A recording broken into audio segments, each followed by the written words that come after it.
Hoje eu queria falar um pouquinho sobre a importância da detecção precoce do câncer de próstata.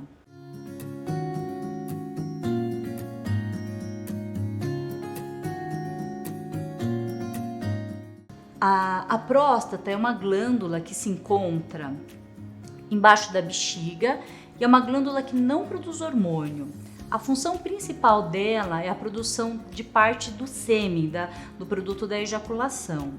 Ela tem grande importância na continência urinária e também durante a ejaculação ela se contrai fortemente para que o esperma seja expelido para frente. Uma consideração importante em relação a ela é onde ela está localizada anatomicamente. Pela localização topográfica dela, é possível examiná-la facilmente através do toque retal. Essa que é a grande questão do exame da próstata, que é o toque.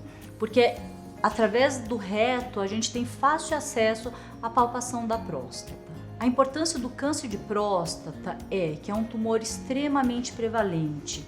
No Brasil, temos cerca de 68 mil casos novos ao ano e no mundo, mais de 1 milhão de novos casos por ano. O câncer de próstata é o segundo tumor que mais mata. O primeiro é o câncer de pulmão. Então é um câncer bastante importante para a gente fazer a detecção precoce. As estatísticas mostram que 1 em cada 6 homens vai apresentar o câncer de próstata em algum momento da vida. E 1 em cada 36 homens pode morrer do câncer de próstata. Além disso, no homem, ele é o primeiro tumor mais prevalente, tirando os cânceres de pele e não melanoma, sendo que na mulher é o câncer de mama o câncer mais prevalente. Quais são os fatores de riscos para câncer de próstata? O primeiro de todos é a idade. Quanto maior a idade, maior a prevalência de câncer de próstata. É sabido que em homens com mais de 50 anos, 15 a 20% vão apresentar o câncer de próstata. E com homens de 60 anos, em torno de 30 a 40%. Em homens com mais de 98 anos, mais de 80% vão apresentar algum foco de câncer de próstata. Lembrando que a importância da idade é que 75% dos casos de câncer de próstata são diagnosticados em homens com mais de 60 anos. Outros fatores de riscos bem importantes para o câncer de próstata, primeiro também é o antecedente familiar.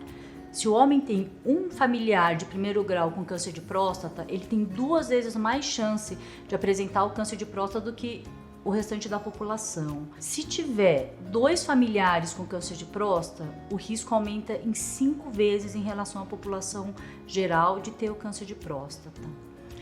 O sedentarismo, uma dieta rica em gordura, pobre em verduras, também são fatores de riscos que aumentam o câncer de próstata. Em estudos americanos, são mostrados que os homens afrodescendentes têm um risco maior de câncer de próstata do que os americanos brancos, e também comparando com descendentes latinos e orientais, o risco é menor nesses outros descendentes. Em relação aos fatores que poderiam proteger do câncer de próstata, existem evidências de que uma vida mais saudável, mais ativa, com uma alimentação balanceada, rica em fibras, frutas, verduras, teria um fator de proteção contra o câncer de próstata. Alguns outros estudos em relação à alimentação rica em licopeno, que é uma substância presente no tomate,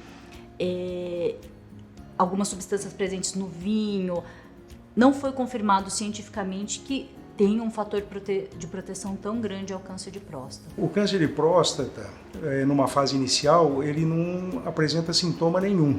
Por isso que é importante fazer os exames preventivos na tentativa de diagnosticar o mais precocemente possível. Como a próstata está relacionada com o sistema urinário, os sintomas iniciais do câncer de próstata são iguais aos sintomas causados pela hiperplasia benigna da próstata. Ou seja, a pessoa começa a ter uma certa dificuldade miccional, começa a levantar muito à noite para urinar, o jato urinário fica fininho, pode começar a ter um pouquinho de sangue na urina, sangue no esperma, mas o principal é realmente essa dificuldade urinária. Se a pessoa já tem um tumor e faz um diagnóstico numa fase mais avançada, aí os sintomas já são mais drásticos, né? A pessoa pode começar a ter sintomas como emagrecimento, anemia. As metástases do câncer de próstata mais frequente são para os ossos. Então, a pessoa pode ter dor óssea, pode ter fraturas ósseas, né? Além da infiltração local do tumor, causando obstrução urinária, sangramento, chegando até a ter uma paralisação do rim, insuficiência renal e invasão dos ureteres e até da parte do intestino, do reto. A detecção precoce é fundamental, né, para o diagnóstico. Então, os exames importantes para fazer o diagnóstico do câncer de próstata é o toque retal, né, em que o médico, realizando o toque, consegue perceber o tamanho, a consistência, se tem alguma nodulação, irregularidades, endurecimento e alterações na próstata que leva à suspeita do tumor. E, além do toque retal, é fundamental a realização do exame de sangue do PSA, que é uma proteína produzida pela próstata e ela aumenta na maioria dos casos de câncer de próstata. Vale a pena salientar que às vezes ocorre um PSA relativamente normal, mas que vem tendo um crescimento progressivo. Esse aumento progressivo também é importante que façamos uma avaliação mais aprofundada se isso estiver ocorrendo. O PSA normal gira em torno até 2,5% para os homens até 60 anos e pode ter um aumento progressivo até 4 por volta dos 70, 80 anos de idade. E o aumento do PSA, ele aumenta o risco de câncer. Então, uma pessoa que tem um PSA até 4 tem 7% de risco de câncer de próstata. Uma pessoa, conforme vai aumentando esse PSA, ele vai aumentando e o risco fica bem intenso quando é maior que 10, 20 esse PSA.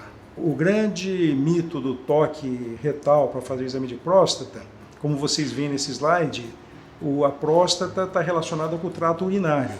Porém, através do exame do toque retal, com o dedo você consegue detectar a parte posterior da próstata. E se tem alguma região endurecida ou alguma alteração, você faz a suspeita do câncer de próstata.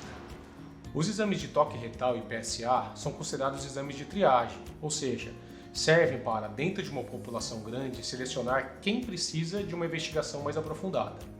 Portanto, ter alteração no PSA ou no toque retal não significa que o paciente tem câncer de próstata. Assim sendo, o próximo passo desses pacientes triados pelos exames de PSA e toque retal é a realização de uma ressonância magnética da próstata.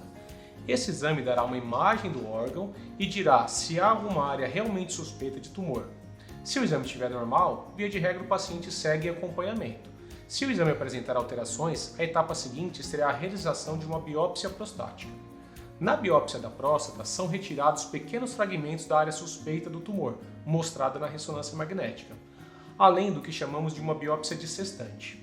Essa biópsia dissestante nada mais é do que a divisão da próstata em 6 regiões e a retirada também de ao menos 2 pedaços de cada local. Ao final, teremos uma amostra da região suspeita, além de uma amostragem também do restante da próstata. Após a retirada dos fragmentos, o médico patologista avalia o material que poderá confirmar um câncer de próstata.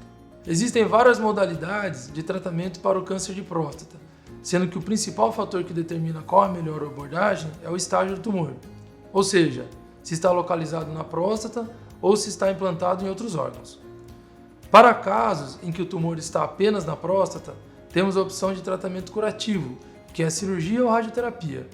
A cirurgia é o principal tratamento e pode ser realizado por via aberta, laparoscópica ou robótica.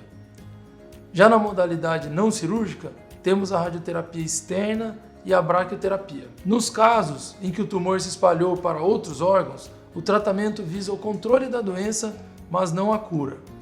Para isso, temos hormonioterapia e quimioterapia, que consiste no uso de medicações por via oral ou injetáveis. A cirurgia para tratamento do câncer de próstata tem o intuito de retirar toda a próstata e é classicamente realizada por via aberta, através de uma incisão abaixo do umbigo ou perineal, com incisão entre o ânus e a bolsa escrotal. Mais recentemente, com o avanço da técnica cirúrgica e advento de tecnologia, a cirurgia evoluiu para técnicas minimamente invasivas, com melhores resultados pós-operatórios e redução de complicações. A laparoscopia é o procedimento em que se realiza a mesma retirada da próstata por meio de pequenos cortes onde se coloca pinças que o cirurgião maneja e realiza o procedimento.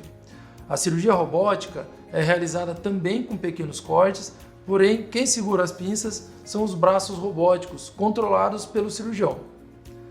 A radioterapia é realizada principalmente em pacientes que não têm boas condições clínicas para ser submetidos à cirurgia. Consiste num procedimento em que o paciente entra numa máquina em que a próstata recebe raios de radiação ionizantes com a intenção de eliminar o tumor. Quando diagnosticado precocemente, o índice de cura do câncer de próstata é extremamente elevado, chegando à cura completa em mais de 95% dos casos de tumores iniciais, onde o câncer está restrito à próstata, com a sobrevida em 5 anos de praticamente 100%, ou seja, nenhum paciente morre nos próximos 5 anos quando o diagnóstico é feito precocemente. Nos casos localmente avançados, onde há apenas invasão de estruturas vizinhas à próstata ou linfonodos regionais, a cura pode chegar a até 60% dos casos e o índice de sobrevida em 5 anos é de quase 100% dos pacientes, quando são tratados nesta fase. Já nos casos metastáticos, onde há presença da doença em outros órgãos, como por exemplo os ossos, o índice de cura é de 0% e a sobrevida em 5 anos é de apenas 30%, ou seja, mesmo com o tratamento, após 5 anos, 70% dos pacientes nesta fase estarão mortos. Como vimos nessa aula, hoje em dia conseguimos ser menos invasivos e mais precisos, tanto no diagnóstico como no tratamento. No diagnóstico, fazendo exames de imagem de sangue que nos ajudam muitas vezes a evitar uma biópsia de próstata desnecessária.